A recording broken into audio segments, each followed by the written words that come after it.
I was born on July 21st, 1955 in Stamford, Connecticut. I was the seventh son, eighth child of Bill and Agnes Malloy. My mother was a school nurse, and before that had been a public health nurse, and my dad sold insurance in a local agency in downtown Stamford. When I was growing up, I just thought of it as a typical American family, maybe a little larger. My dad and my mom were both very hardworking people. I mean, they had 8 kids, and they had to make sure that those kids were fed and that they were being educated and that they would all have opportunities that they hadn't had. And there were times then that it was really tough. I remember many times that my mother would take on special duty work at a hospital or for a private patient just to kind of make ends meet in the family. In so many ways, growing up in Stamford as one of 8 kids to a mom and a dad who worked, it was, you know, I thought typical, but now in retrospect, it really was quite extraordinary what they accomplished.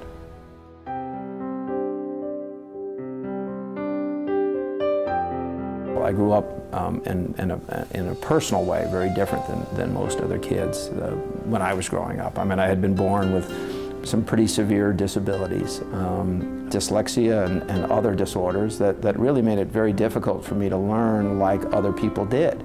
I mean, I remembered everything I read, but reading was arduous. So my mother had decided that she didn't buy into the idea that her son was slow or mentally retarded, as that term was used in those days. She made a definitive decision that she was going to stress the things that I was good at and not bother with the things that I wasn't good at. And so when it came time to go away to college, you know, I was just lucky that some schools were willing to take a chance on me. When I went away to Boston College, you know, I was still listening to my textbooks and other books on recorded books for the blind. Eventually, those skills started to get better and stronger, and so I became competitive. And you know, when I graduated from Boston College, I graduated magna cum laude. And when it came time to go to law school, I stayed there to go to law school. And you know, I guess the rest of it's a little bit of history. I started in the Brooklyn DA's office in the late summer of 1980. I would work, you know, elbow to elbow with police officers. I presented over 250 cases to the grand jury, and we actually, I think, played a role in making Brooklyn a little safer. My track record on felonies was I tried 23 cases, and I had convictions in 22 of those cases, including all 4 homicides. I guess I had a pretty good track record. After being an assistant district attorney, I went back to Stamford, and I was always going to go back to Stamford. And you know, I started practicing law, and I was elected to the Stamford Board of Finance, and also served for a year on the Board of Education before I became mayor of Stamford a little over 14 years ago. Before I ran for mayor of Stamford, Stamford was in decline. It had become substantially unsafe. Businesses were fleeing. The population was leaving. It was experiencing the same kind of decline that every other major city in New England was experiencing or had been experiencing for a long period of time.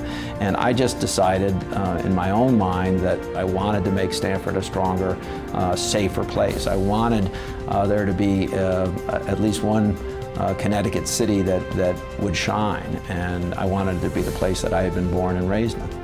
Well, we lowered crime by 64%. We made Stamford one of the 10 safest cities in America on a routine basis. That allowed us to begin attracting jobs and new employers to downtown Stamford. We also spearheaded requiring that 10% of all new multifamily housing be set aside as affordable. I was mayor for 14 years, and in a region of the country where most communities shrank, Stamford increased its population very significantly. It was almost as if people were voting for the changes we were making by moving to our community.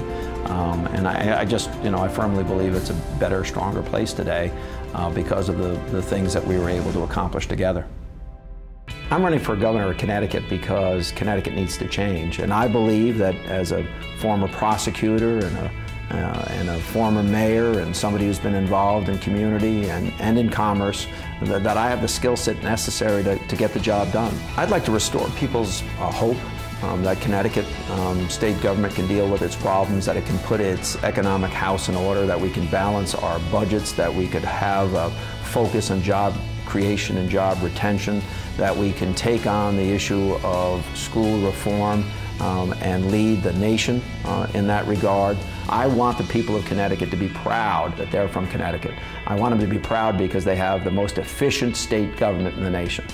We are going to get back in the business of job creation. We are going to elevate our educational institutions. We're going to change how we raise money to pay for education in Connecticut. We're going to begin the process of growing jobs. We're going to attack the issue of high energy costs.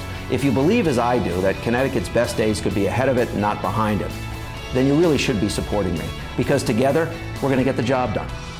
I'm Dan Malloy, and I approve this message.